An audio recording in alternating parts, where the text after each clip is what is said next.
Welcome back, everyone. Great game tonight, albeit against the not best opponent in the world. The Lakers beating the Washington Wizards on the Wizards' own home court, beating them by nearly 30, after getting beat by nearly 30 in Cleveland the other night, so we'll definitely take it. The Lakers getting their energy back on track tonight.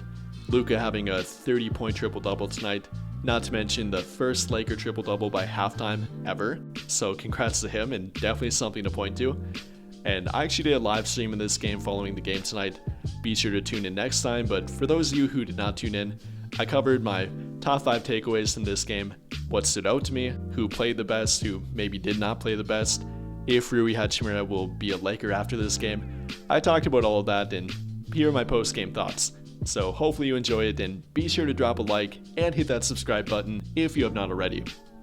And for my takeaway number 1, like I kind of referred to before, I think it's got to be Luka Doncic having the triple-double by halftime, 26 points, 10 rebounds, 11 assists, shooting over 40% from the three-point line at that time, finishing with 37, 11, and 13.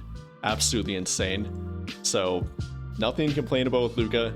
The guy looked automatic, looked unstoppable. Washington had no answer for him throughout the entire game. So huge game for Luka. Kind of weird that we're getting kind of accustomed to this. Maybe not quite to this level, but having a 30-plus point game for Luka every game, it's pretty much a common thing nowadays. I'm not surprised. I don't think you're surprised by it. Nobody should be surprised at this point. Leading the entire NBA in points per game, and add another triple-double to that list. And I think Stu Lance or Billy Mack said during the game that was the first ever Laker triple-double by halftime. So Luka even making some purple and gold history in that one too. So great game for Luka Doncic, and I'll definitely take it. Then for takeaway number 2, finally some signs of life from DeAndre Ayton, finishing with 28 points, 13 rebounds, and 3 blocks tonight, even being a team high plus 30. So every lineup that he played in tonight was a plus on the court. He didn't have a mental lapse, didn't have a physical lapse. He played hard throughout the entire game, and that's been a night and day difference for DeAndre lately. You know, often jogging up and down the court, not going after rebounds, not really putting in the full effort. I'll definitely take it. So good game for DeAndre Ayton, ultimately finishing again with well over 20 points. I think the first time he's done that in definitely over a week, nearly 2 weeks now at this point. Having a triple-double, that was Luka, having a double-double. So good game for DeAndre, I'll take it. Even 12 of 14 from the field, very efficient. Good two-way performance for him. You know, a lot of talk about him being traded lately. Mainly fan discussion at this point, as he probably won't be purely from trade value. But if they can get 20 points, 10 rebounds from him, I think anytime they do get that, they've barely ever gotten beat. So I like the mix of involvement along with his simply effort off the ball tonight. Luka, LeBron getting him involved early, getting him involved in the pick and roll, getting lobs to him around the rim, dump offs. Good mix of DeAndre with the playmaking from Luka and LeBron. And yes, again, simply not a great opponent. That definitely helped. They have pretty much no rim protection, especially when Alex Sarr was off the court. I think they had Anthony Gill in at center, a guy that I didn't even know is still in the NBA, to be quite frank with you, but that's the tanking Washington Wizards for you. Regardless, good way for Ayton to get back on track, and he did tonight. Then for takeaway number 3, I would point to the second quarter lineup, or actually let me correct that, the first quarter lineup of Luka Doncic, Jared Vanderbilt, Rui Hachimura, Jackson Hayes, and with Gabe Vincent, but mainly the 4 of Luka, Vando, Rui, and Hayes. After LeBron went out, that lineup went on a 19-9 run, really built the 20-point lead for the Lakers that they never let go of. After LeBron subbed out, they really dominated the Wizards on both ends of the court. Not only that, but Luka, that's really the lineup that helped him get out to that hot start, helped him build upon that 30-plus points they dropped. He got to be ball dominant in that lineup.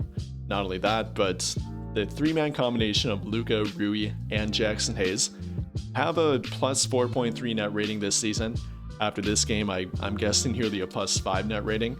That's been a great 3-man combination for them, whether it's been in the starting lineup here and there, mainly in the early portion of the year or after Rui came back now.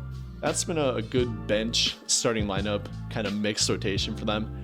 Those three, often with Jared Vanderbilt, that's been a good 3 or 4 man combination, and it once again showed up tonight. So that's takeaway number 3. Then for my 4th takeaway, I would point to the Lakers running a lot of zone defense. Not my favorite look for them in some matchups, but tonight it looked pretty good. Kind of doing a half zone, like they would start the possession out in a zone defense, but after the Wizards either got past one guy, then they'd switch to a man. It was kind of a weird half zone kind of thing, half a boxes and elbows kind of defense a little bit too. But whenever they play a team that's not a great 3-point shooting team, or if they're simply facing a lineup that's they don't really respect from the 3-point line, their ability to space the court, they will often turn to that zone defense, and it's actually gotten a little bit better lately. Hard to really say how great it was tonight against a pretty bad opponent, let's be honest, but I thought it showed some good signs tonight. The overall results have been fairly mixed, as the Lakers are currently the 23rd rated defense in their past 5 games entering this one. But if they can find a way to be a bit more, consistent with that zone defense and learn the ins and outs of it, get more comfortable within it, at least have 1 or 2 lineup combinations that run it really well, then maybe in some matchups, much like teams like the Miami Heat show, definitely can be a good thing for them. So, not really saying it's been great, but something I've noticed, and especially during the first half of this game, was how much they ran zone defense. So, not complaining about it, but we'll see how it goes moving forward. Then for my 5th and final takeaway, I'd simply point to, if this will be the final game of Rui Hachimura and Dalton Knecht as Lakers, we've heard the trade rumors about them being included in a DeAndre Hunter trade. If it would happen after this game, much like the Luka Doncic trade last season, I think even the Dorian Finney-Smith trade, they came a couple hours after a win, after a pretty good win. So definitely not saying it's gonna happen, but with the rumors and with there being legitimate trade discussion, and we have both Hachimura and Knecht named in that trade discussion, might it be their final game? I kind of doubt it, as there's 2 more games before the trade deadline, or I think even 3 of them. 3 games before the trade deadline, but you never know, I guess. Every time you watch Rui Hachimura and Dalton Knecht as Lakers going forward, it could be their final game as a Laker. So those are my 5 takeaways. Whether or not the 5th one comes through, whether or not the defense and the energy really applied that much against a not so great team, that's up for debate here. But yeah, take everything with a grain of salt. I'll definitely take the win. I'm sure you guys will take the win tonight too. Much better to, watch a game and the Lakers win by 30 than getting beat by nearly 30 like they did in Cleveland. So anytime to get a win, especially a road win amidst an 8-game road trip, is something that you can't take for granted. JJ, in that first half, you saw just the ball popping around and all that kind of the energy. Where did you see that start, and how did that sustain tonight? I think it started just with the willingness to make the extra pass. I told you at halftime, I thought the way Luka started the game was the perfect type of aggression, which was, I'm gonna hunt and try to create advantages, and he was very decisive with that.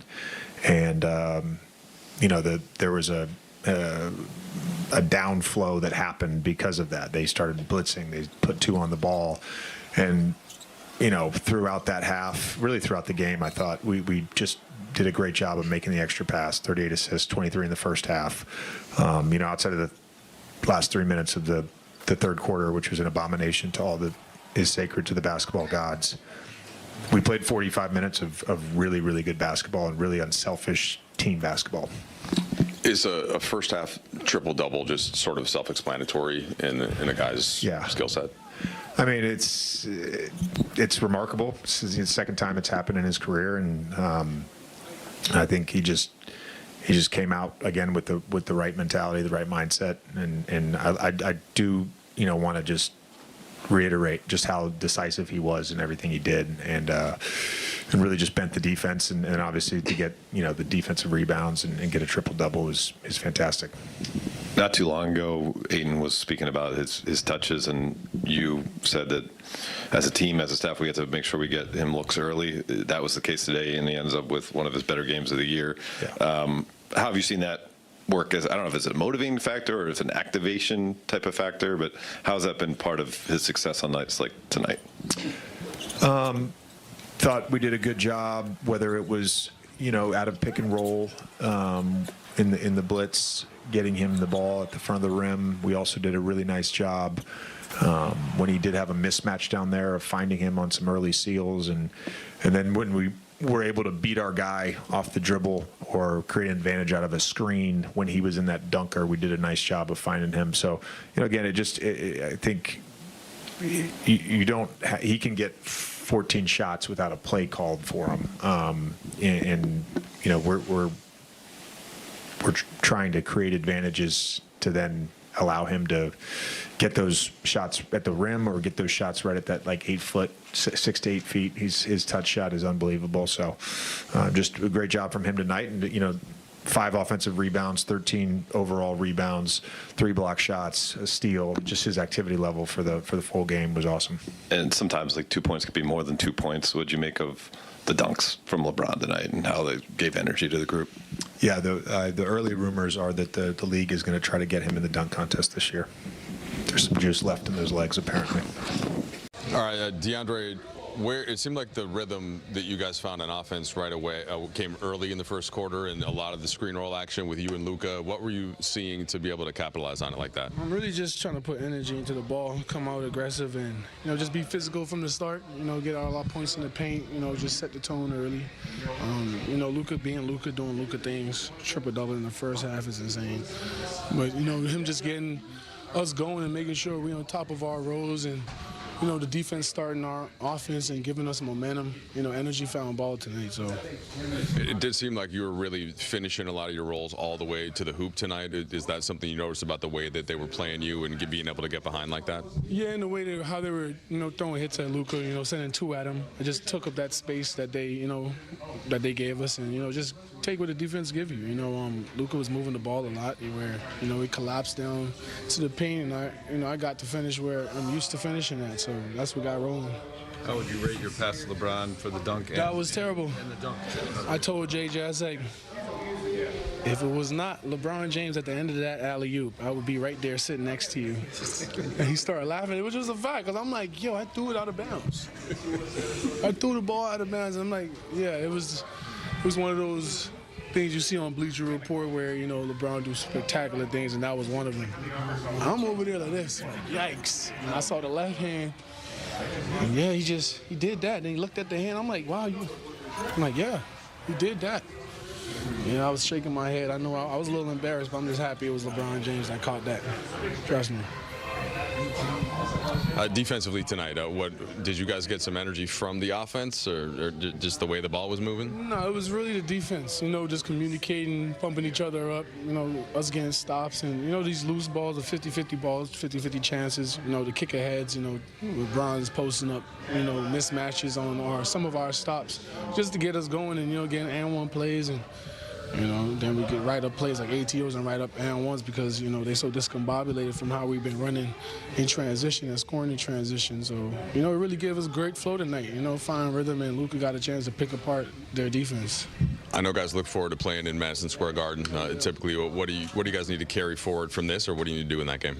Yeah, I like how we're playing together, bringing that energy where we're focused on the defensive end to bring our offense. Our offense will come. Our offense is, we got Luka and LeBron.